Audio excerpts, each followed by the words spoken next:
Oke, kali ini saya sudah berada di Pondok Pesantren Al Mubarok, Desa Siandong, ya, dan sekarang ini saya sudah bersama dengan beliau Pak Ustadz Taruzi Parihin MPT. Ya. Bagaimana kabarnya Pak Ustadz?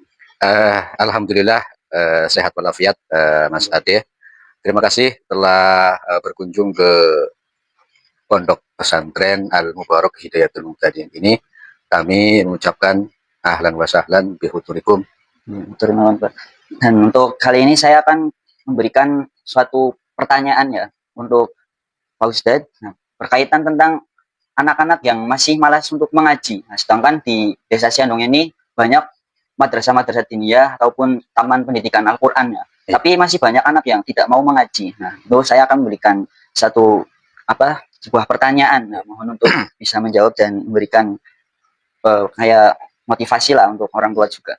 Nah, untuk pertanyaan yang pertama yaitu apa sih alasan utama banyak anak itu lebih memilih bermain game online atau bermain dengan teman daripada mengaji? Nah, bisa dijawab Pak Ustadz. Ya, terima kasih. Kami ucapkan kepada Mas Ade yang begitu sangat perhatian dengan nasib anak-anak usia dini yang pada kenyataannya memang lebih memilih untuk bermain di rumah dengan bermain HP. Di sana ada permainan-permainan seperti game online ya, dibandingkan untuk suka mengaji ya. Ini memang sangat memprihatinkan.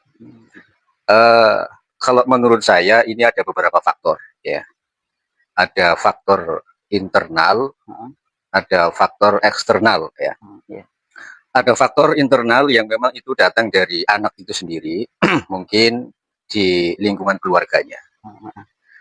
Orang tua yang mungkin tidak begitu perhatian alias ngejor ya, yang anak-anaknya itu tidak mengaji ya kan, daripada sibuk di rumah bermain HP, kemudian di sana bermain game online ya. Itu faktor utama memang kedua orang tua ya, yang mungkin tidak memberikan contoh yang baik ya, karena pada dasarnya anak itu ya sesuai apa yang dia lihat di rumah, dia akan menirukan. Kalau orang tuanya itu dia sibuknya mengaji ya, ibadah, sholat, ya insya Allah anak juga akan tidak jauh dari perilaku orang tuanya. Tapi kalau sebaliknya, orang tua itu justru malah dia itu sibuk dengan kegiatan kesehariannya, bermain HP ya kan. Nah itu secara otomatis anak ya itu akan meniru, karena yang dia lihat itu setiap waktu orang tua itu bermain HP. Itu faktor internal. Kemudian ada faktor eksternal ya. Faktor eksternal yang datang dari luar itu bisa saja karena lingkungan di masyarakat yang memang anak-anak ya sebaya yang seumuran itu banyak yang seperti itu, banyak yang tidak mengaji ya, sehingga dia ikut-ikutan. Dan juga mungkin juga faktor karena apa namanya, di lingkungan teman ya, teman sebaya ya, teman sebaya yang mungkin dari kerabatnya yang mungkin seperti itu juga, itu yang membuat pada akhirnya anak itu ketergantungan bermain HP ya, sampai mengikuti game online ya, dan ini sangat memprihatinkan. Mungkin itu apa namanya, dua faktor yang sangat dominan sebagai apa namanya penyebab kenapa anak itu tidak suka mengaji, itu justru malah senengnya bermain HP sampai-sampai ke game online. Dan itu nanti apa namanya banyak sebenarnya faktor-faktornya ya. Mungkin dia itu pernah mengaji di madrasah diniyah atau TPQ, tapi di madrasahnya itu mungkin iklim apa suasana belajar mengajarnya itu tidak menyenangkan ya, tidak menyenangkan dibandingkan main HP ya kan. Ini perjuangan yang sangat luar biasa. Maka strateginya itu ya bagaimana anak itu bisa apa namanya giat belajar mengaji terutama masuk madrasah, MTTA atau TPQ, itu ya bagaimana orang tua ya kan itu memberikan motivasi ya, memberikan motivasi yang positif ya kepada anak-anak agar mengaji itu lebih menyenangkan daripada bermain HP atau game online. Mungkin itu pertanyaan yang bisa kami jawab yang pertama. Jadi untuk alasan utama itu berarti antara bermain game online dan faktor lingkungan dan faktor keluarga juga gitu. Iya betul. Keluarga dan lingkungan itu sangat berpengaruh sekali. Yang tadi disebutkan bahwa ada 2 faktor eksternal dan internal. Iya. Dan lanjut untuk pertanyaan yang kedua. Nah, untuk pertanyaan yang kedua ini, seberapa besar sih peran teknologi ya, yang seperti game online dalam menurunkan minat anak-anak untuk belajar mengaji? Nah, sekarang ini kan banyak ya Pak, anak-anak yang lebih memilih atau lebih suka lah bermain game online daripada mengaji. Nah, itu menurut Bapak sendiri, itu seberapa besar peran teknologi tersebut menurunkan minat anak-anak dalam belajar mengaji? Iya. Peran teknologi itu sangat besar sekali. Sangat besar sekali. Meskipun pada intinya itu teknologi itu bisa berdampak positif juga, tapi kalau dipegang oleh anak, ya kan, itu sungguh sangat lebih besar negatifnya. Yang positif misalkan, ya kan, orang tua itu mengajarkan kepada anaknya tentang apa namanya bab keagamaan. Itu di YouTube dan di video-video orang tua itu bisa apa menyetel ya kan konten-konten seperti bagaimana cara berwudu, bagaimana cara sholat dengan peragaan-peragaan yang sempurna. Kemudian ada bagaimana cara membaca dengan baik dan benar, membaca Al-Quran. Itu di konten-konten YouTube, video-video banyak itu yang apa menayangkan hal-hal seperti itu. Akan tetapi kalau kita akan cari sisi negatifnya itu sungguh sangat luar biasa. Teknologi zaman sekarang kalau dipergunakan dengan baik itu hasilnya juga akan baik. Akan tetapi sebaliknya kalau misalkan anak ya itu sudah pegang HP ya kan, kemudian dia itu tidak ada kontrol dari orang tua, tidak ada pengawasan dari orang tua, takutnya itu jadi ketergantungan ya. Ini sangat tergantung dengan HP ya, sehingga dia itu disuruh ngaji nggak mau, suruh sholat nggak mau, nggak nurut ya. Ini akhirnya akan membentuk pola pikir juga. Pola pikir anak itu akan dibentuk oleh HP. Ya kan? Perilaku anak dibentuk oleh HP, bukan dibentuk oleh orang tua. Jadi ini sangat berperan sekali. Ya bisa apa namanya positif, juga bisa lebih besar negatifnya. Dan ini yang lebih sulit lagi ketika anak sudah bergantung kepada teknologi, ya kan, seperti bermain HP, yang nantinya dikhawatirkan digunakan untuk hal-hal yang tidak diharapkan oleh kedua orang tua. Maka oleh itu pandai-pandainya orang tua, ya kan, pandai-pandainya seorang pengajar, bagaimana menggunakan teknologi di apa terapkan untuk modernisasi cara mengajar, ya kan. Ini dikhawatirkan itu anak menangis, tapi kalau dikasih HP, itu tembe meneng, itu yang dikhawatirkan. Maka oleh itu ya sebagai pengajar, sebagai orang tua itu harus ada controlling ya, pengawasan dan juga harus membuat struktur kegiatan anak ya, struktur kegiatan anak. Anak itu bagaimana ya main HP boleh, tapi jangan lebih banyak main HP-nya, dijadwal lah. Wayai sholat, wayai ngaji, itu ya apa namanya jangan sampai digunakan melulu untuk apa namanya bermain HP. Jadi sangat besar sekali peran teknologi untuk kenapa anak itu bisa nggak mau mengaji seperti itu. Nah, berarti untuk apa besarnya peran teknologi menurunkan minat anak itu ada sisi positif maupun negatifnya. Ada positif, ada negatifnya. Tapi yang paling besar itu positif, yang negatifnya berarti. Iya, negatifnya sangat luar biasa. Itu kalau nggak ada kontrol ya, kalau nggak ada pengawasan dari orang tua, itu justru sangat membahayakan sekali. Apalagi kalau misalkan nggak ada kontrol, nggak ada pengawasan, dikhawatirkan itu bisa bermain judi online, ya kan? Kemudian karena nggak ada kontrol, nggak ada pengawasan, bisa-bisa anak itu apa namanya yang ditonton konten-konten yang apa yang belum umurnya ya, yang belum umurnya. Ini yang nanti akan membentuk pola pikir anak ini. Akan membentuk pola pikir anak. Makanya harus seimbang.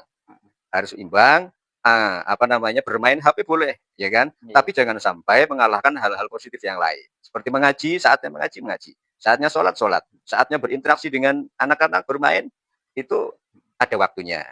Jadi seperti itu. Iya. Dan untuk lanjut pertanyaan yang ketiga, ya, Eh, ini berkaitan tentang orang tua ya.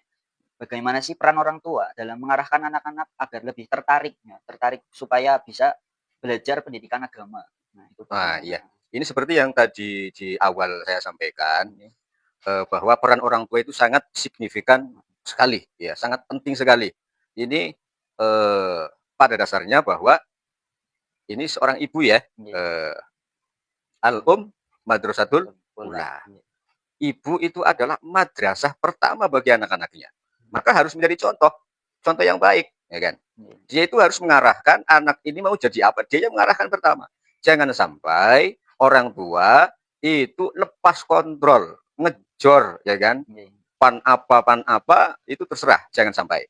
Tapi harus seperti tadi yang disampaikan di awal, anak itu harus kesehariannya itu dijadwal, ya kan? Iya. Harus dijadwal. Dia itu misalkan jam 7 pagi, ya kan, berangkat sekolah, pulang jam 12, Iya. kemudian jam 12 sampai dengan jam 2 buat istirahat, tidur, lah persiapan nanti jam 2 berangkat ke sekolah MDTA atau TPQ, pulang jam 4, misalkan, kemudian ada waktu sampai dengan maghrib, nggak apa-apa lah itu untuk apa namanya bermain HP nggak apa-apa. Bermain HP, kemudian wayahnya sholat maghrib, ya kan? Iya. Setelah itu mengaji, kemudian sholat isya. Dan ini harus ada jadwal yang terstruktur, ya. Kemudian selain itu orang tua juga itu harus membuat suasana di rumah itu menyenangkan, ya. Harus menjadi orang tua yang cerdas. Orang tua yang cerdas itu orang tua yang bisa mengalihkan perhatian anak, ya. Iya. Perhatian kepada hal-hal yang disukai oleh anak yang negatif bisa dialihkan ke hal-hal yang positif. Ya, permasalahannya karena apa? Di HP itu dunia anak di sana itu menyenangkan sekali. Ini bagaimana orang tua itu bisa menciptakan suasana rumah agar tanpa bermain HP, tanpa bermain game online itu bisa menyenangkan. Dan ini sungguh sebuah ijtihad, Iya. sebuah apa namanya perjuangan yang memerlukan tenaga, kesabaran, dan juga kecerdasan sebagai orang tua. Mungkin itu pertanyaan yang ketiga Iya. sebagai peran orang tua. Iya. Tapi yang pertama adalah memang harus menjadi contoh yang baik dulu, karena orang tua, terutama ibu itu adalah madrasah yang pertama bagi anak-anaknya. Tuh, Itu tadi untuk peran orang tua sendiri. iya, Selain tuh, yang apa Al-Ummah Madrasatul Ula juga membuat suasana itu di rumah itu menarik supaya tuh, betul sekali, betul, minat anak belajar itu juga tertarik gitu. betul, betul, Nah, betul. untuk selanjutnya pertanyaan yang keempatnya, ya, apa yang bisa dilakukan oleh TPQ sendiri ya, khususnya di R Al Mubarok lah, Pondok Pesantren Al Iya, Mubarok iya, sendiri atau guru ngaji biasa, biasanya habis sholat maghrib itu ada guru ngaji biasa iya, gitu, betul, di betul, betul. rumah-rumah lah. Nah itu bagaimana yang bisa dilakukan untuk membuat kegiatan mengaji itu lebih menarik, menarik. Nah, Iya, bagi anak-anak sendiri lah. Biasanya kan ada guru ngaji yang membosankan. Nah, iya, betul, akhirnya seorang anak itu tidak mau mengaji di situ, malah pindah ke guru ngaji yang lainnya. Nah, betul, betul, kemudian guru ngaji yang lainnya tidak sesuai dengan ekspektasinya, betul. pindah lagi, pindah lagi. Akhirnya ngajinya itu pindah-pindah, akhirnya tidak bisa mengaji lah. Iya, Jadi ngaji itu cuma buat bermain doang. betul, betul. Itu apa yang bisa dilakukan oleh guru ngaji tersebut. Ya, untuk dunia pendidikan seperti TPQ, MDTA maupun pengajar guru ngaji di rumah ini yang sedang dihadapi adalah peserta-peserta didik atau siswa atau santri yang apa namanya sedang terkena virus digitalisasi, ya, virus teknologi seperti game online, bermain HP berjam-jam. Ini kalau kita lihat realitanya, mengaji 5 menit Oke. itu lebih lama daripada bermain HP 5 jam. Ini kenyataan. Kenapa? Nah ini bagaimana kita membalik hal itu? TPQ, MDTA, atau guru-guru ngaji di rumah bisa menciptakan, membalik hal itu. Ya kan? Mengaji 5 jam itu nggak membosankan. Nah ini kalau bukan apa pengajar atau TPQ, MDTA yang apa cerdas. Cerdas itu bukan berarti otaknya itu IQ-nya sampai 500 Gitu. kan. Tapi dia itu bisa berinovasi ya. Bisa berinovasi dengan menyesuaikan keadaan zaman. Lah, karena objeknya itu adalah anak, yang disukai anak itu bermain HP. Lah, ini bagaimana HP atau teknologi-teknologi yang lain itu dipergunakan untuk mengaji. Misalkan apa namanya di TPQ dan MJT Al Mubarak di sini, ini alhamdulillah sudah berjalan lama ya. Ada kegiatan belajar mengajar harian setiap hari. Kemudian nanti apa setiap bulan sekali ya. Tepatnya di Ahad Kliwon, Ahad Manis, itu ada istighosa dan juga penampilan-penampilan santri. Jadi selama 1 bulan dia itu diberi pelajaran, diberi ilmu oleh ustadz gurunya. Kemudian di sana dituntut oleh para asatidnya untuk menampilkan hasil dari pelajaran yang diajarkan gurunya. Ini pada akhirnya kenapa kok ini sampai saat ini berjalan? Anak itu tertarik. Kenapa tertarik? Dia itu akan masuk YouTube, ya kan? Dia itu akan masuk TikTok. Dia itu akan apa namanya dapat hadiah kalau misalkan yang nonton banyak, ya kan? Dan alhamdulillah ini sudah dipraktekkan oleh para asatid di Al Mubarak ini sehingga di sana bisa mensiarkan dakwah ya kan melalui platform-platform yang seperti di akun TikTok Al Mubarak ya, kemudian Facebook, kemudian ada di YouTube, itu tersebar kegiatan-kegiatan santri-santri Al Mubarak Hidayatul Mubtadiin. Dan ini anak menyenangkan banget ya. Anak selama apa namanya berlatih bagaimana bisa menampilkan penampilan yang maksimal, itu malah dia itu kalau misalkan yang namanya mic ya kan di panggung itu, mic di panggung itu bisa anak itu pasti nggak mau biasanya, malu atau takut dan macam-macam. Tapi di Al Mubarak setiap istighosa kalau anak sudah pernah tampil pegang mic ya kan, kemudian kegiatan istighosa penampilan berikutnya dia nggak tampil karena nggak dikasih tugas oleh gurunya, dia itu akan nggak berangkat. Jadi ketagihan, ketagihan dia itu. Nah, ini maksudnya bagaimana para asatid ya kan dan pengelola-pengelola madrasah diniyah, majelis taklim dan guru-guru ngaji yang lain bagaimana bisa mengkombinasikan ya antara metode pembelajaran dan apa namanya teknologi. Dan ini alhamdulillah di madrasah atau di pondok pesantren Al Mubarak sudah mempraktekkan itu. Nah, nanti untuk jawaban yang keempat sendiri diharuskan seorang asatid atau guru itu memiliki kecerdasan yang tinggi, artinya memiliki inovasi terus untuk Ya, sesuai dengan zamannya lah supaya iya. anak itu bisa tertarik untuk mengaji. Ya betul, Nah, betul dan sekali. untuk di Pondok Pesantren Al Mubarak sendiri sudah menerapkan metode itu dan kondusif gitu. Kondusif, alhamdulillah belum pernah apa namanya libur belum pernah. Setiap Ahad Manis itu pasti ada yang ditampilkan oleh anak-anak baik dari RA ya dari TPQ dan juga dari MDTA. Meskipun hujan besar ya kan anak tetap berangkat. Alhamdulillah. Setiap bulan berarti. Setiap bulan sekali. Kapat sasur lah bahasa.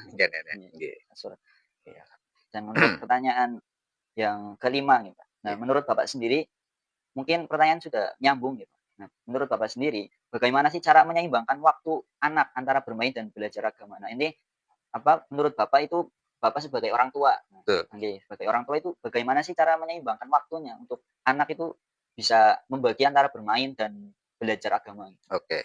Ya. Sebagai orang tua dan juga sebagai apa namanya pengajar di MDTA ya. Ini bagaimana cara untuk menyeimbangkan agar anak itu ya tidak melulu main terus ya kan. Yang pada akhirnya membuat orang tua itu jengkel ya dan juga apa namanya marah-marah terus pada anak. Ini bagaimana kita sebagai orang tua itu harus ingat bahwa tarbiyatul banat atau tarbiyatul aulad afdalu min shadaqatin kulla yaumin so'an. Au kamakol tarbiyatul balad atau tarbiyatul banat itu shadaqatun atau ibadatun.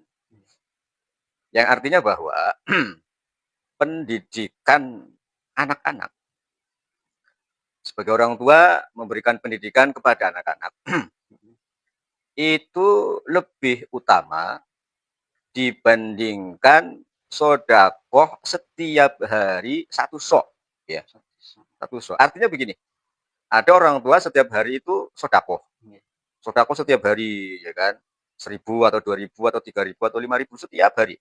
Itu sama sekali belum ada apa-apanya ketika dibandingkan dengan utamanya mendidik anak. Ini secara otomatis pendidikan anak itu sangat penting sekali, sangat penting sekali. Sampai-sampai yaitu mendidik anak itu sebuah ibadah yang sangat mulia. Maka kalau yang kami maksud di sini adalah mulia dan kita sinkronkan dengan apa yang terjadi bahwa anak-anak itu saat-saat sekarang ini sungguh sangat menyenangi hobi kesehariannya main HP, ya kan? Kemudian sampai-sampai bermain TikTokan, ya kan? Berjoget-joget gak malu, ya kan? Membuat konten-konten yang tidak ada kaitannya dengan pendidikan agama. Ini orang tua, kalau orang tua itu ada rasa prihatin melihat anak itu potensinya kok seperti itu, ya kan? Ya kan? Ini harus bisa dikelola dengan baik. Harus bisa dikelola dengan baik agar keinginan orang tua yang menginginkan anak itu bisa menguasai ilmu agama, ya kan? Rajin mengaji, rajin sholat, ya kan?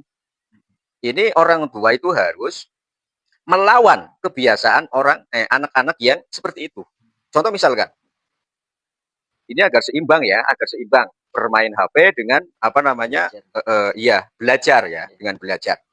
Sekarang kita lawan kegiatan-kegiatan anak yang kita anggap negatif, kita lawan. Seorang anak itu tidak malu berjoget-joget kemudian diposting di Facebook, di TikTok atau di YouTube, ya kan? Lah, orang tua itu harus menciptakan bagaimana anak itu bisa mempraktekkan sholat kemudian di video, diposting di YouTube, di Facebook atau di TikTok. Praktek hafalan misalkan rukun iman, rukun Islam, ya kan, Asmaul Husna atau hafalan surat-surat pendek atau apa saja yang bernilai positif yang berbau agama. Ini agar seimbang. Agar seimbang, yang diposting anak kebiasaannya itu adalah ya nyanyi-nyanyi, kemudian ada joget-joget gak malu. Nah, orang tua kan melihat, oh ini anak mentalnya sudah ada. Nah, sedikit demi sedikit orang tua itu harus mengambil ya, merekrut potensi itu agar menjadi positif. Seperti itu. Jadi seimbang ya kan. Selain itu juga kontrol dan juga motivasi orang tua kepada anak ketika di rumah ya. Ketika di rumah itu harus benar-benar ada jadwal yang terstruktur ya. Ada jadwal yang pasti. Jam sekian itu mengaji, harus mengaji, ya kan? Jam sekian itu harus sholat, jam sekian harus makan, jam sekian harus belajar, ya kan? Itu harus dibiasakan. Kalau enggak ada hal seperti itu, enggak ada pengawasan, kemudian enggak ada kontrol dari orang tua, aku yakin itu sangat membahayakan masa depan anak itu sendiri. Jadi bagaimana agar bisa seimbang? Ya orang tua harus seperti tadi yang kami sampaikan. Mungkin hanya itu ya. Dan untuk yang terakhir ini Pak, yang terakhir itu pesan untuk orang tua sendiri Pak. Nah, bisa memberikan pesan lah untuk orang tua yang anaknya itu masih malas mengaji. Nah, bagaimana pesannya untuk orang tua yang seperti itulah? Ya, pesan untuk orang tua ya, untuk saya juga sebagai orang tua mempunyai anak, saya juga berpesan kepada pribadi saya sendiri dan kepada orang tua yang di luar sana bahwa pendidikan anak itu sungguh sangat penting sekali ya, sangat penting sekali. Seperti tadi yang sudah saya sampaikan bahwa tarbiyatul aulad iku afdhalu atau khairun min shadaqatin kullu yaumin so'an ya. Mendidik anak ya itu lebih utama dibandingkan daripada orang tua itu bersedekah setiap hari 2.000 atau 5.000. Itu lebih utama daripada itu. Saking utamanya, maka kita sebagai orang tua itu harus bisa membuat seorang anak itu tertarik kepada kita orang tuanya. Ya. Bagaimana anak itu jangan tertarik kepada orang luar, ya, tapi tertarik kepada orang tua sendiri. Itu dulu. Jangan sampai karena kebanyakan nonton di HP akhirnya mengidolakan artis itu, mengidolakan orang lain itu. Tapi ya bagaimana kedua orang tua ya sebagai orang tua itu menciptakan pribadi seorang ayah, pribadi seorang ibu yang menyenangkan dibandingkan artis TikTok, artis YouTube, artis Facebook. Jadi kalau anak itu sudah mengidolakan orang tuanya sendiri, secara otomatis anak itu akan disuruh kemana ke, insya Allah mau. Dan orang tua itu harus terus berusaha. Dan jangan lupa berdoa bahwa anak itu adalah amanah, anak itu dilahirkan dalam keadaan suci, bulu mauludin, yuladu alal fitrah. Kita diberi amanah oleh Allah Subhanahu wa taala dititipi anak asalnya bersih suci tanpa dosa. Bagaimana agar nanti dewasa berproses sampai menghadap ke hadirat Allah Subhanahu wa taala kembali ke sana pun dalam keadaan suci. Ini sungguh tanggung jawab yang sangat luar biasa dan ini harus dilakukan dengan sungguh-sungguh, ikhtiar, berdoa, jangan sampai kendor. Jadi itu yang dapat kami sampaikan ya, pesan untuk pribadi saya sendiri dan juga kepada untuk orang tua di sana, mudah-mudahan bermanfaat. Nah, kiranya cuman itu yang bisa kami sampaikan ya, dan terima kasih untuk Pak Ustadz Sanusi Parihin MPT yang telah memberikan ilmunya kepada kita semua. SPD Mas, masih SPD. SPD. Ya, tahun depan MPT itu. Amin ya. Sekarang kita doakan bareng-bareng ya supaya bisa MPT tahun depan. Amin. Dan untuk pemirsa ya, silakan bisa disaring lah jawaban-jawaban yang sudah diberikan oleh Pak Ustadz dan semoga bisa bermanfaat bagi diri saya pribadi dan mereka dan kalian semua lah dan pemirsa semuanya, dan saya pamit undur diri Pak. Matur nuwun atas waktunya dan jawabannya ya. Terima kasih kembali dan kami juga meminta maaf apabila dalam penyampaian kami banyak kekeliruan, banyak kesalahan. Kami mohon maaf yang sebesar-besarnya. Dan sekian dari saya, kurang lebihnya mohon maaf. Wassalamualaikum warahmatullahi wabarakatuh. Waalaikumsalam warahmatullahi wabarakatuh.